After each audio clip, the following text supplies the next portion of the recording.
Take a look at these clips.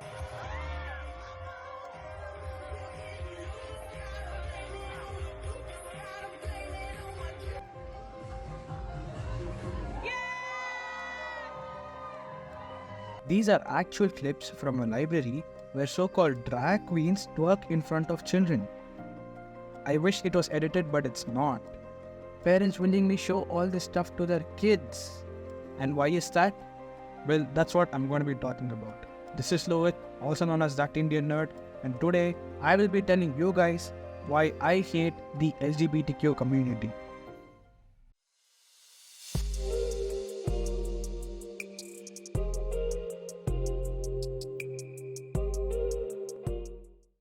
So I'm going to be sharing 3 key points in this video and 3 more key points in the next video, i.e. a part 2 of the same video.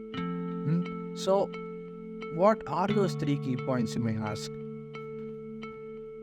Well, so the 3 key points are anti-cultural, pseudo-liberalism and opinions.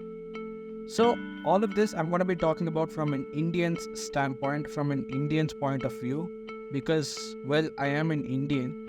But I am open to other opinions also. Please feel free to share yours in the comment section. And again, side note, I do not, and hear my words carefully, I do not oppose the LGBTQ community as a whole.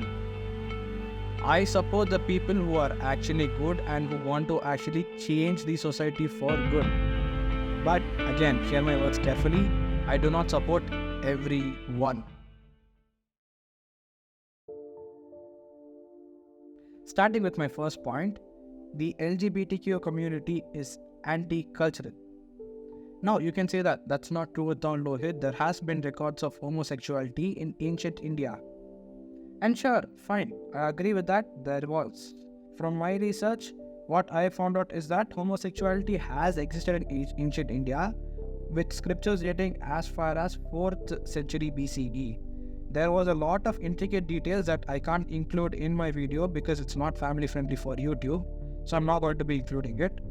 But however, technically, homosexuality has existed in India from as long as some of the early kingdoms in India.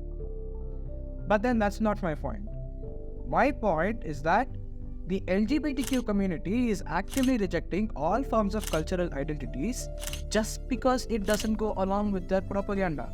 They have gone to such an extent that basic human manners, borders and personal choices are also being rejected so that it can fit in their own little propaganda.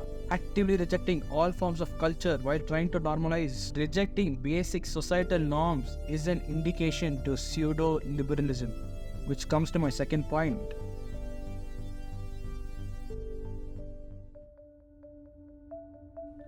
Google's definition of liberalism is a form of ideology relating to or denoting a political and social philosophy that promotes individual rights, civil liberties, democracy, and free enterprise.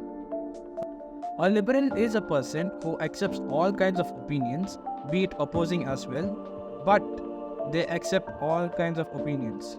See, me personally, I am a liberal, yes, but I also follow traditional values and conform to certain customs and cultural identities because it's a personal choice.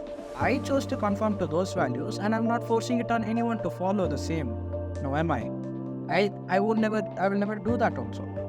Similarly, the LGBTQ community should understand that not everyone might be accepting of their ideology and their actions, and they should be okay with that if they're liberal.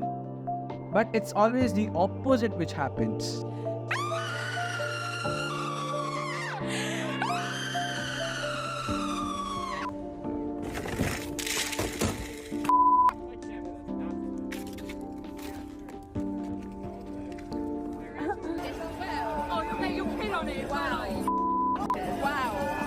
You're not a feminist, you're a fascist. I think that's a good idea, to raise a child who believes I'm in so film. sorry for your father. To raise a child who doesn't accept trans people. It's 2022, it's disgusting. These are some clips showing the reaction of some LGBTQ members shouting and causing a scene at people who don't agree with them. Some may be out of context, but mind you, these are all recent clips with some dating back to as recent as 2 or 3 years ago.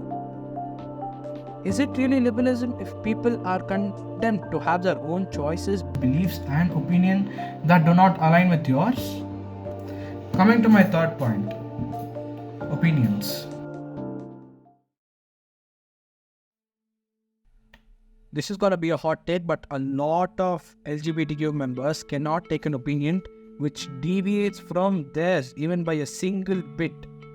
If I go ahead and say that drag queen showcases should be banned in public library, I will get cancelled. Why? Because it's an opinion which does not align with theirs.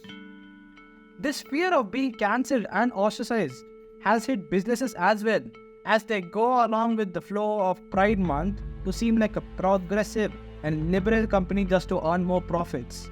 I mean, it's just business, what can they do?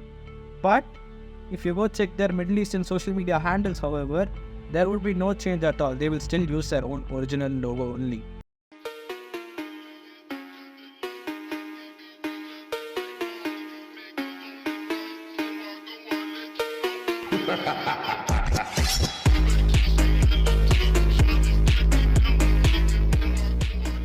This propaganda has made its way into modern cinema as well, where characters are forcefully written to become gay or lesbian or transgender or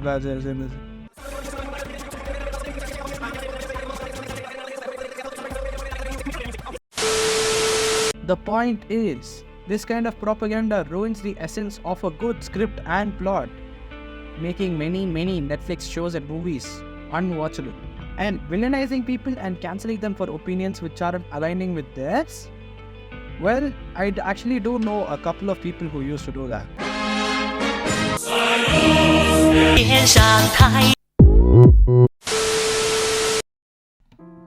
So that is it for today, guys. Like this video if my opinion aligned with yours. Share this video to many more people and definitely comment down below on why do you like or dislike this video. And definitely subscribe to my channel and hit that bell icon, because I'm going to be coming with a part 2 of the same video where I'll be addressing more serious opinions pertaining to recent events. This is that Indian nerd, and sayonara.